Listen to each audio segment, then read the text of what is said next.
की सरपरस्ती की और दुआओं की जरूरत है। मजलिस जब से सीमांचल में आई सबकी नींद हराम हो चुकी है। जो कोई आता है, हर मोदी से लेके अमित शाह से लेके नीतीश कुमार, तेजस्वी, कांग्रेस, एक नई पार्टी आई वो भी ओवैसी क्यों आता? ओवैसी को हैदराबाद से आने की क्या जरूरत है? अरे क्या बिहार तुम्हारे बाप का है क्या?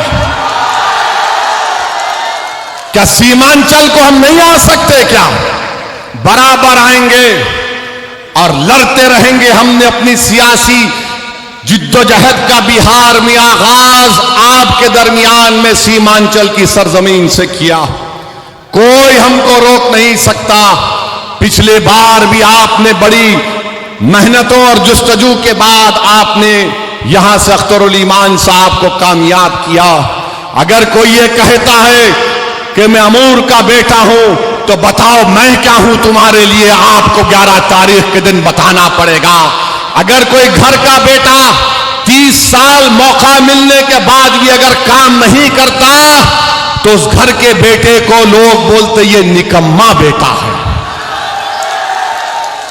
30 साल का मौका मिला। कितना? 30 साल। 30 साल में उन्होंने कुछ नहीं किया।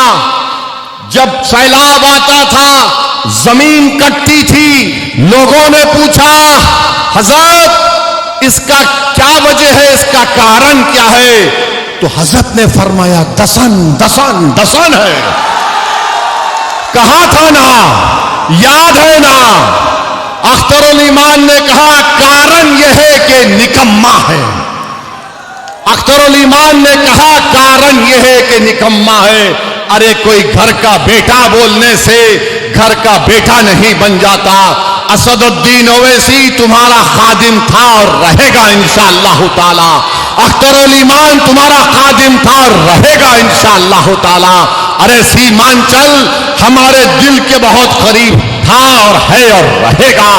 हम हर वक्त आपके दरमियान में थे और रहेंगे मेरे अजीज दोस्तों और बुजुर्गों। अख्तरुल ईमान ने जो काम करवाए वो किताब कहां है? ये किताब अख्तरुल ईमान ने छपाया। क्या कोई पढ़ के बोल सकता? जो मजलिस के खिलाफ आज बहुत बोल रहे हैं, बताओ तुमने 30 साल में क्या किया? और दूसरी तरफ जो जेडीयू का उम्मीदवार है, मैं तुमको बता चुका हूं मोदी ने क्या क्या किया। CAA का कानून, ट्रिपल तलाक का कानून। बताओ ट्रिपल तलाक का कानून क्या सिर्फ एक समुदाय पर लागू होता, सब पर नहीं होता? क्या CAA का कानून सब पे लागू नहीं होता? क्या यकसा सिविल कोड का कानून जिसको बनाने की बात RSS बीजेपी करती है वो सब पे लागू नहीं होगा? ये वक्त अज़बियत के मजारे करने का नहीं है, ये वक्त इत्तेहाद को मजबूत करना है मेरे अजीज दोस्तों और बुजुर्गों। मेरे बुजुर्गों, मेरे नौजवान साथियों, ये लड़ाई तुम्हारी है, तुम्हारे मुस्तकबिल की लड़ाई है। बिहार में 60% आबादी, बिहार में 60% आबादी 35 साल से कम उम्र नौजवानों पर मुश्तमिल है।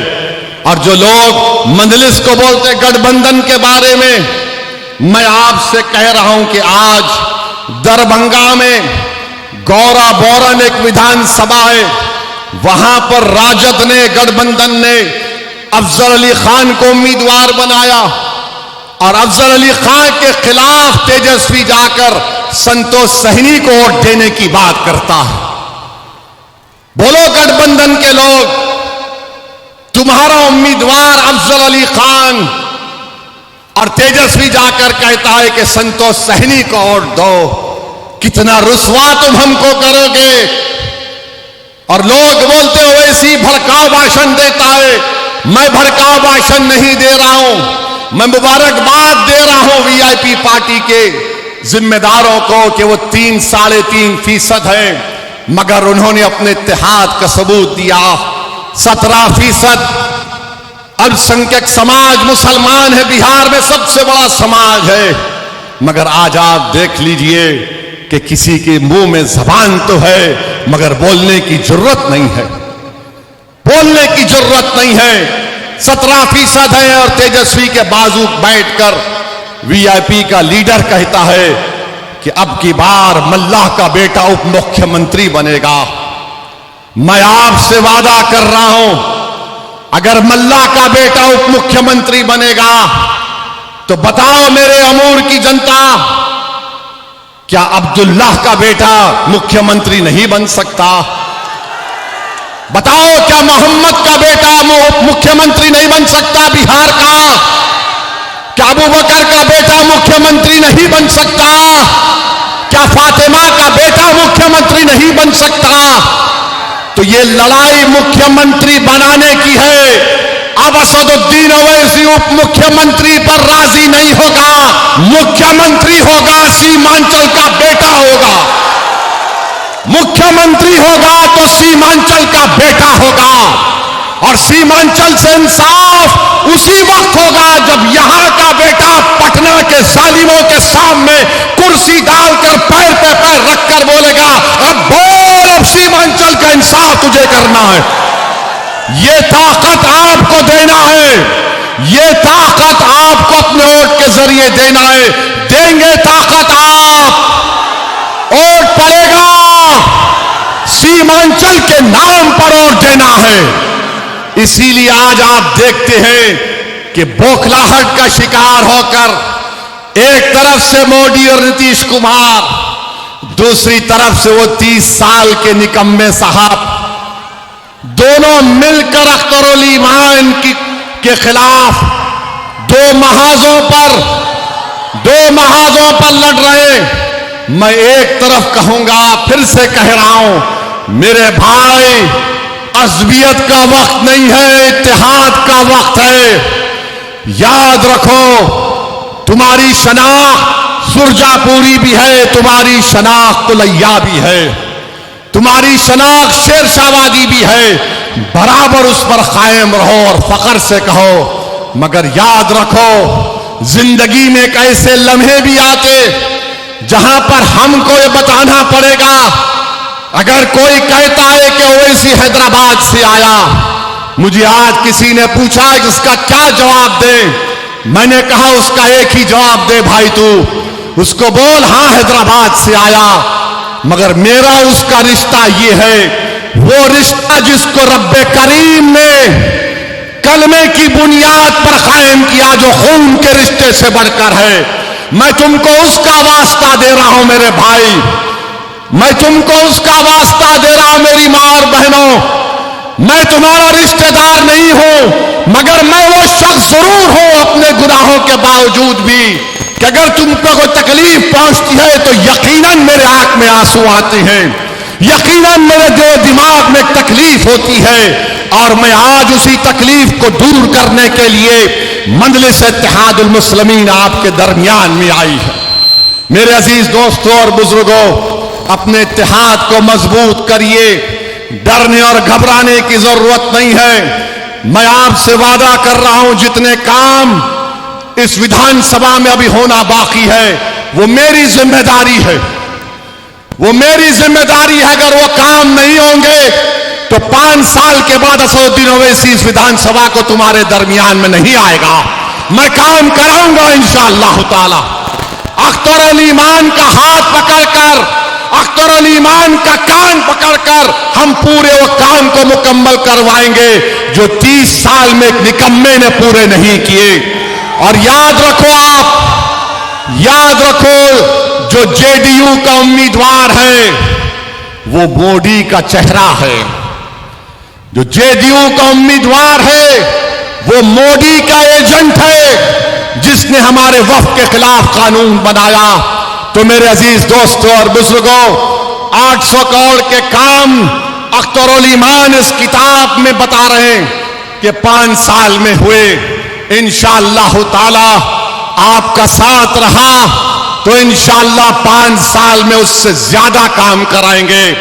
अगर सरकार नहीं कराएगी तो फिर क्या होगा, वो सरकार की जिम्मेदारी। हम लोगों को हम यही कहना चाहेंगे कि हम लोगों को जरूरत इस बात की है कि हम लोगों ने 5 साल वक्त देकर खाड़ी के अधूरे पुल को बनते हुए देखा है, रसेली के अधूरे पुल को बनते हुए देखा है, और महानंदा में अभयपुर पुल को बनते हुए देखा है, अपनी नस्लों की तरक्की को होते हुए देखा है। इसीलिए फिर से इस बार जनाब अख्तरुल ईमान साहब को एक एक वोट पतंग के निशान पर देकर कामयाब कीजिए। अस्सलाम वालेकुम, आदाब। बहुत बहुत शुक्रिया। आइए बिला किसी ताखीर के उत्तर प्रदेश के अदबी सरजमीन लखनऊ से तशरीफ़ लाए हुए मेहमान जनाब सलमान साहब से गुजारिश है कि आप आएँ और अपने ख्यालात को हम सामीन के सामने रखें। जनाब सलमान साहब, लखनऊ उत्तर प्रदेश।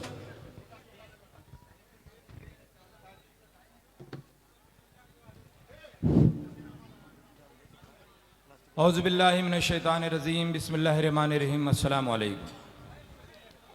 मैं एक शेर के साथ अपनी बात को मैं शुरू करता हूँ कि समझ में कुछ नहीं आता यकीन किस पर किया जाए, समझ में कुछ नहीं आता यकीन किस पर किया जाए, गला भाई भी दुश्मन से मिलकर काट लेता है, और बुलंदी पे पहुँचने की दुआ किसके लिए मांगूं, जिसे सर पे बिठाता हूँ वही सर काट लेता है।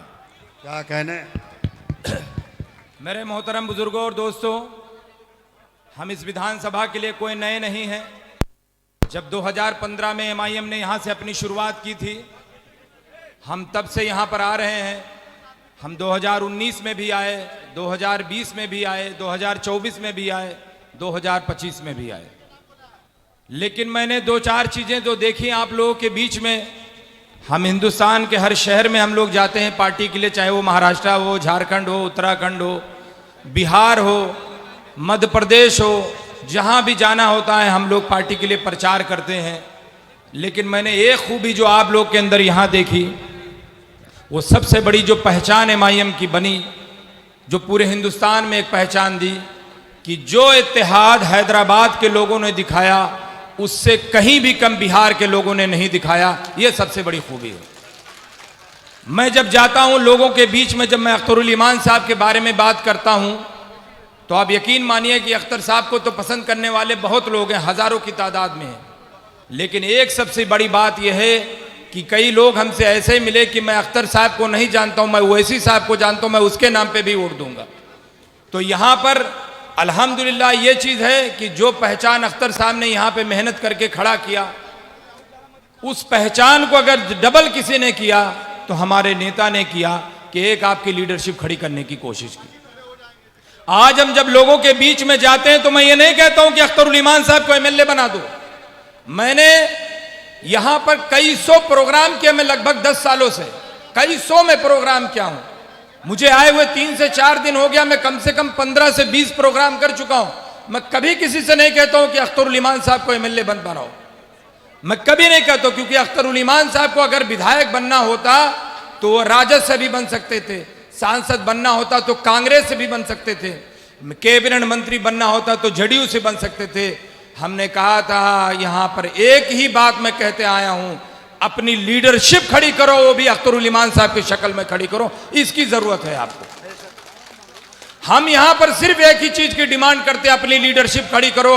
जब मल्लाहों का नेता हो सकता है, मांझी का नेता हो सकता है, पासवान का हो सकता है, यादव का हो सकता है, तो अपना नेता क्यों नहीं हो सकता है?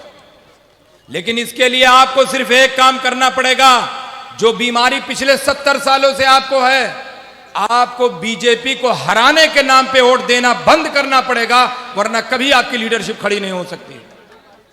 जितनी भी पार्टियां हैं MIM को छोड़कर, हर पार्टी सिर्फ आपसे एक डर दिखाती, इनको वोट मत देना वरना बीजेपी आ जाएगी, ऐसा मत बोलो वरना बीजेपी आ जाएगी, कुछ मत मांगो वरना बीजेपी आ जाएगी। आप दिल पे हाथ रख के बताइए कितनी मरतबा आपने बीजेपी को वोट दिया? क्या आपने कभी बीजेपी को वोट दिया? और कभी देंगे? बीजेपी कैसे जीत रही है? कौन वोट दे रहा है बताओ ना? कभी आप सवाल नहीं करते हैं, आपसे ही कहा जाता है। क्यों? क्योंकि आपका कोई लीडर, कोई अगुवा नहीं है। आप गांव में, ग्राम में अपने एक मुखिया चुनना चाहते हो, जमात जब निकलती है तबलीगी जमात, तो उसमें एक अमीर चुनना चाहते हो, मस्जिद में एक इमाम चुनना चाहते हो। लेकिन सियासत में राहुल गांधी जिंदाबाद, मायावती जिंदाबाद, तेजस्वी यादव जिंदाबाद, जब सबका आप जिंदाबाद करोगे तो उनका जिंदाबाद हो जाएगा और तुम्हारा मुर्दाबाद हो गया। तो अगर चाहते हो कि हमारा भी जिंदाबाद हो, बराबरी की बात हो, हिस्से की बात हो तो अपनी लीडरशिप खड़ी करनी पड़ेगी, इसके सिवा और कोई विकल्प नहीं है आपके पास। अगर हैदराबाद के लोग सिर्फ बीजेपी के हराने के नाम पे वोट देते, अगर केरला के लोग सिर्फ बीजेपी के हराने के नाम पे वोट देते, तो आज उनकी लीडरशिप खड़ी नहीं होती। उन्होंने कहा साइड में हो जाओ बीजेपी को हराने वालों, हम अपना लीडर खड़ा करेंगे और अपने नेता को तैयार करेंगे, वो बीजेपी को हराएगा और हमको जिताएगा। आज हम क्या कर रहे हैं बताइए? एक कोई सिंगल ऐसा आदमी हो जो बताइए, एक सिंगल आदमी। मैंने हजारों ने लाखों लोगों से पूछा, मैं गाजीपुर से गाजियाबाद तक की मैं बात कर रहा हूं, मैं बिहार में गया से लेकर सीमांचल तक की बात कर रहा हूं, पटना से लेकर आपके अमौर तक की मैं बात कर रहा हूं। मैं जब लोगों से पूछता हूं कि आप किस चीज के नाम पे अब तक राजद और कांग्रेस और जेडी को वोट देते थे, हर कोई यही कहता था, मुझसे यही कह जाता था कि आप इनको वोट दे दो वरना बीजेपी जीत जाएगी। हम ना बीजेपी को वोट देते हैं, ना मेरे खानदान में किसी ने बीजेपी को वोट दिया, फिर भी बीजेपी जीत रही है। और हम ये सवाल नहीं कर पाते भाई बीजेपी जीत कैसे रही? बीजेपी जीतती तो हमारे वोटों से नहीं जीतती है। हम ना कभी बीजेपी को वोट दिए ना देंगे, लेकिन अब हम अपने बेटे, अपने पार्टी, अपने नेता को वोट देंगे, किसी और दूसरे को वोट नहीं देंगे इंशाल्लाह। अगर आप वोट देंगे, इत्तेहाद की ताकत दिखाएंगे, तो मैं जिम्मेदारी के साथ कहता हूं इंशाल्लाह सीमांचल से एमआईएम के कम से कम 8 विधायक जीतेंगे, 8 विधायक जीतेंगे। एक आखिरी बात करके मैं अपनी बात को खत्म करूंगा, जो बहुत जरूरी है आपके लिए। आपकी लीडरशिप जब तक नहीं होगी मेरी भाई, आपकी कोई बात नहीं करेगा, आपको कोई बजट नहीं देगा, आपकी कोई सीमांचल बोर्ड की बात नहीं करेगा, आपकी कोई आवाज नहीं उठाएगा। हम आपको बता दें, बस 1 मिनट में अपनी बात को खत्म करूंगा क्योंकि बोलने वाले बहुत लोग हैं। जब 2020 का चुनाव हो रहा था, 2020 का चुनाव हो रहा था, अख्तरुल ईमान साहब का कंफर्म नहीं था कि अमौर विधानसभा लड़ेंगे, क्योंकि कोचा दामन से अख्तर साहब ने वादा किया था इजहार अफसी साहब को चुनाव लड़ाने के लिए। यह फैसला हुआ कि अख्तर साहब चुनाव नहीं लड़ेंगे। सदर साहब ने फोन करके कहा अख्तर साहब अगर आप चुनाव नहीं करेंगे तो यहां लोगों को लीड कौन करेगा, आपको चुनाव लड़ना है। लेकिन उसी के 2 दिन बाद एक लड़का बड़ा ईदगाह के पास रहता है, शोएब, मुझसे बताया कि सलमान भाई हम लोगों ने तकरीबन सैकड़ों गाड़ियों के साथ अख्तर साहब के घर पे पहुंचे कि नहीं आपको अमौर से लड़ना है, हम लोग आपको जिताएंगे। बहरहाल पार्टी का फैसला हुआ कि अख्तर साहब अमौर से लड़ेंगे। नई विधानसभा थी हमारे लिए। हमारे पास दफ्तरी होटल में, किशनगंज दफ्तरी होटल में मेरे पास आए, मेरी थोड़ी बहुत जान पहचान है मीडिया वालों से। अजीत अंजुम साहब से मेरी बात हुई, जो न्यूज 24 में पहले एंकर थे, रिपोर्टर थे। मेरी जब उनसे बात हुई तो उन्होंने मुझसे कहा कि आप 2 विधानसभा सीमांचल में हार रहे हो। हमने कहा कौन सा? बोले जहां एक बैठे हो ये विधानसभा और अमौर विधानसभा हार रहे हो। हमने कहा हम कैसे हार रहे हैं? बोले लड़ाई बहुत टफ है आपके लिए, नई विधानसभा है, लोग समझ नहीं पाए, दुनिया भर की बातें वो हमसे किए। कम से कम 15 मिनट तक बहस हुई। थोड़ा सा हमें भी डर महसूस हुआ कि शायद हम हार ना जाए चुनाव। बहरहाल एमआईएम ने अपनी पूरी ताकत झोंकी। किशनगंज सीट हम तो हार गए कुछ वोटों से, लेकिन अमौर विधानसभा में कितने वोटों से जीते मालूम है आपको? नहीं मालूम किसी को? मैं बता दूं, बलरामपुर विधानसभा यहीं से थोड़ी दूर पर है, महबूब आलम 53,000 वोटों से जीते, जो कि बिहार में सबसे नंबर 1 पे वो जीते थे। दूसरे नंबर पे सबसे ज्यादा वोटने से जीतने वाला आपका भाई, आपका बेटा, बगल में बैठा हुआ अख्तरुल ईमान साहब 52,500 वोटों से चुनाव जीते, जिसको लोग कह रहे थे कि चुनाव हार रहे हैं। और बिहार के तारीख में, अमौर के तारीख में, जब से अमौर विधानसभा जन्म लिया है, अभी तक इतने वोटों से कोई नहीं जीता जितने वोटों से अख्तरुल ईमान साहब ने चुनाव जीत के दिखाया। और मैं इन जिम्मेदारी के साथ कहता हूं, जो ये आवाम हमको दिख रही है, अल्लाह ने चाहा तो इस बार इंशाल्लाह 65,000 वोटों से चुनाव जीत के दिखाएंगे इंशाल्लाह। बहुत बहुत शुक्रिया। अस्सलाम वालेकुम। बहुत बहुत शुक्रिया। ये थे जनाब सलमान साहब जो लखनऊ से तशरीफ लाए बिला किसी ताखीर के।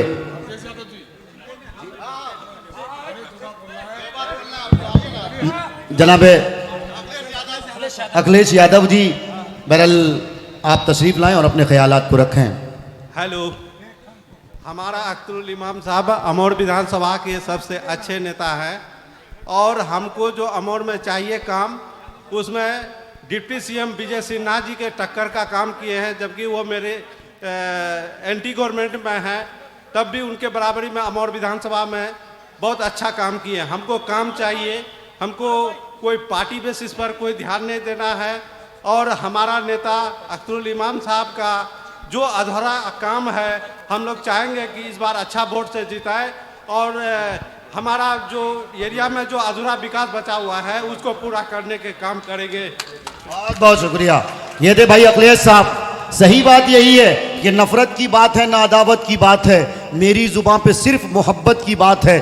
इस दौरे इंतशार में आपस के दुश्मनों सोचो जो गौर से तो कयामत की बात है। हमें कोई धर्म और हम की राजनीति नहीं करनी है, बल्कि हमें विकास के नाम पे वोट करना और विकास के नाम पे जिताना है। और सही माने में साबित कर दिया अख्तरुल ईमान ने कि बिहार में अगर कोई विकास पुरुष है तो उसका नाम अख्तरुल ईमान है। अब अख्तरुल ईमान की क़यादत को आगे ले जाना चाहते हैं। अब आइए बिला किसी ताखीर के इस कारवां को आगे बढ़ाते हुए मैं बिला किसी ताखीर के इस हफनिया पंचायत के मुखिया जनाब अरशद साहब से गुजारिश करते हैं कि आप आएं और आप अपने ख्यालात को हम सामईन के सामने रखें। आप लोगों की मालूमात के इजाफे के लिए बता दूं कि बहुत जल्द यानी 20 से 25 मिनट के अंदर शेर हिंदुस्तान बैरिस्टर असदुद्दीन अवैसी साहब स्टेज पे तशरीफ लाने वाले हैं, इसलिए तैयारियां जोरों पर हैं। आप लोग दिल जमाई के साथ बैठे।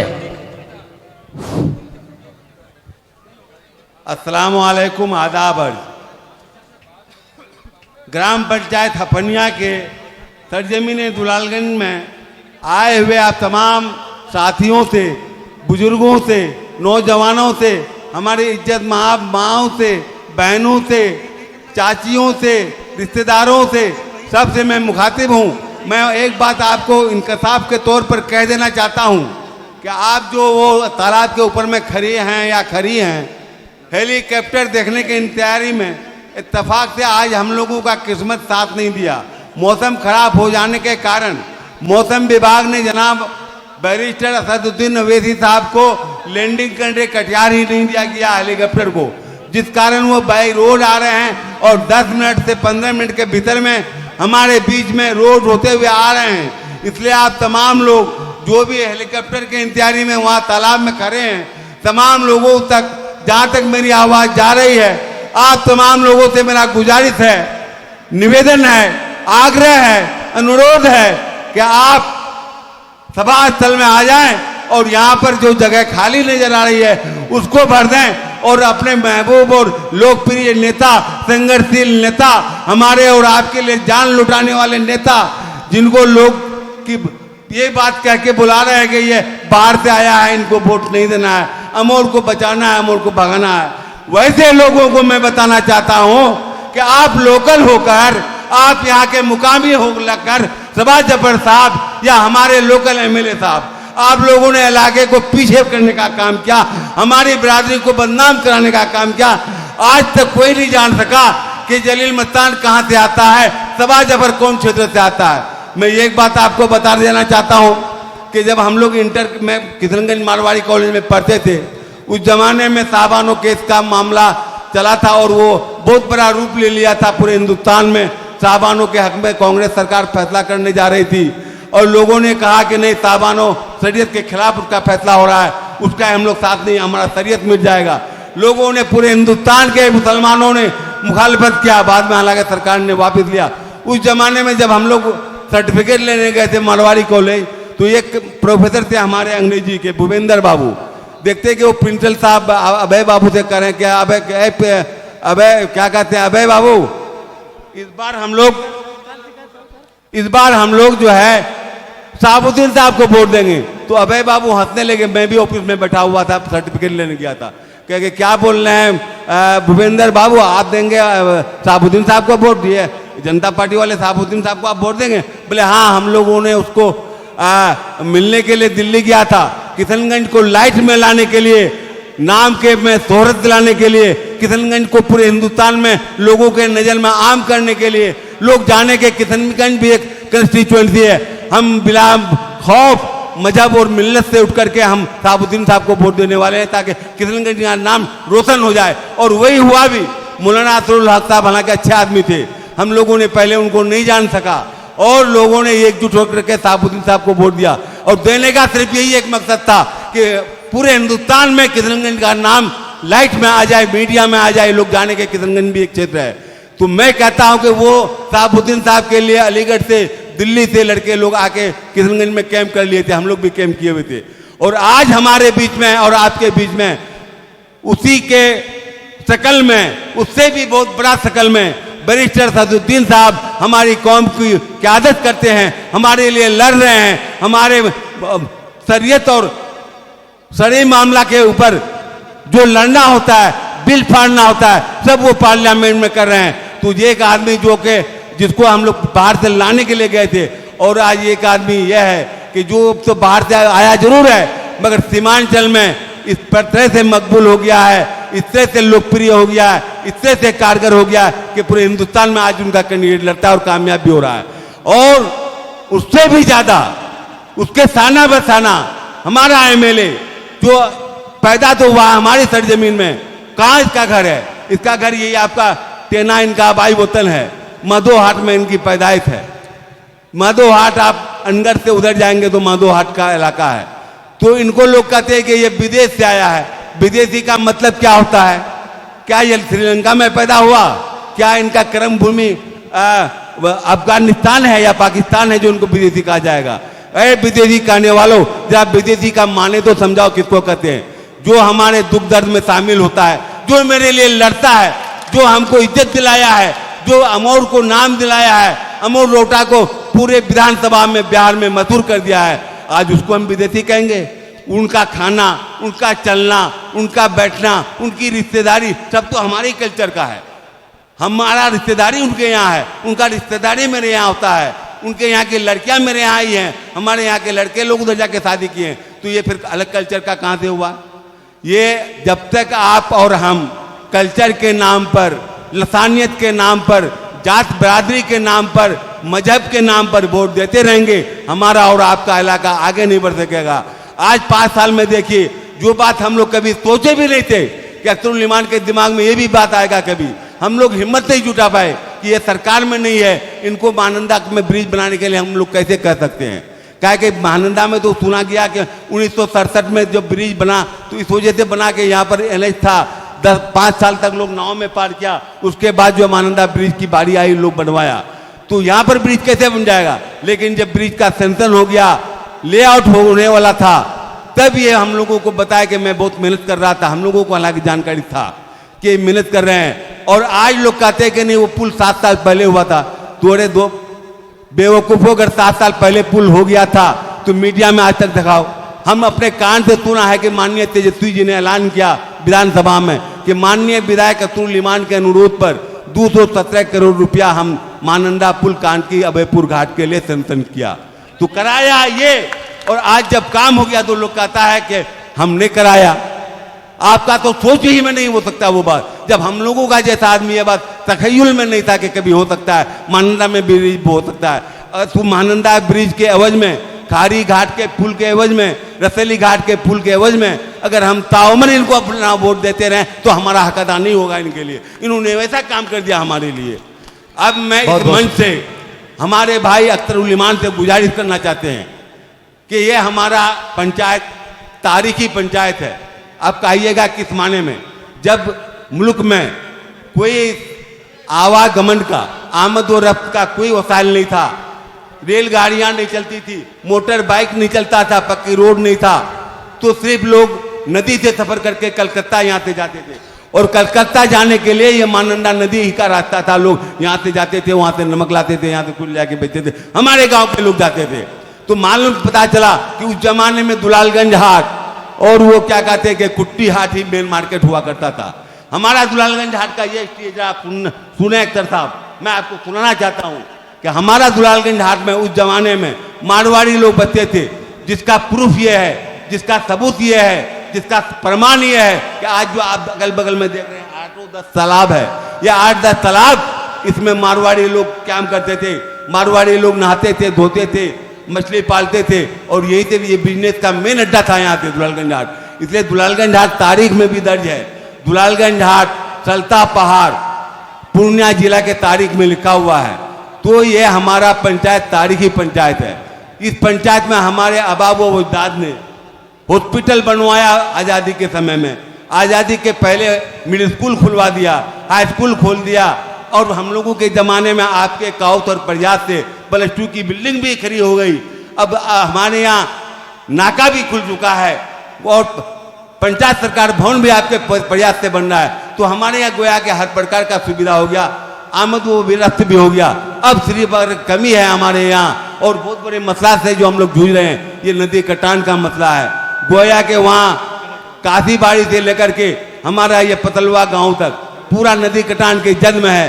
अगर ये हिस्सा कट जाता है, जिस रफ्तार से भी कटना चालू हुआ है 2 साल से जो कट रहा है, अगर इसको रोका नहीं गया, बोल्डर फिटिंग कराया नहीं जा सका, तो हम समझते हैं कि मेरे पंचायत का अस्तित्व मिट जाएगा। आपसे गुजारिश करते हैं कि आप इंशाल्लाह तो जीतेंगे, अल्लाह चाहेगा तो आप इस बार भी रिकॉर्ड वोट से जीतेंगे। अमौर का नाम फिर हिस्ट्री में आएगा। जिस तरह से आपने असेंबली में अपना तवारीख बनाया है, रिकॉर्ड बनाया है, हम लोग भी आपको वोट देकर तवारीख बनाएंगे। पिछले बार आप सेकंड टॉपर हुए थे, इस बार आपको फर्स्ट टॉपर बनाएंगे अमौर में, और आप पूरे बिहार में सबसे ज्यादा पूछिएगा इंशाल्लाह आप। लेकिन ये मेरी मांग पर ध्यान रखेंगे। बहुत बहुत शुक्रिया। ये थे जनाब मुखिया अरशद साहब, बहुत कीमती बातें उन्होंने की, बहुत कीमती बातें। जाहिर है हफनिया पंचायत की ये तारीख। अब आइए, आप लोगों ने मुस्तकिल कई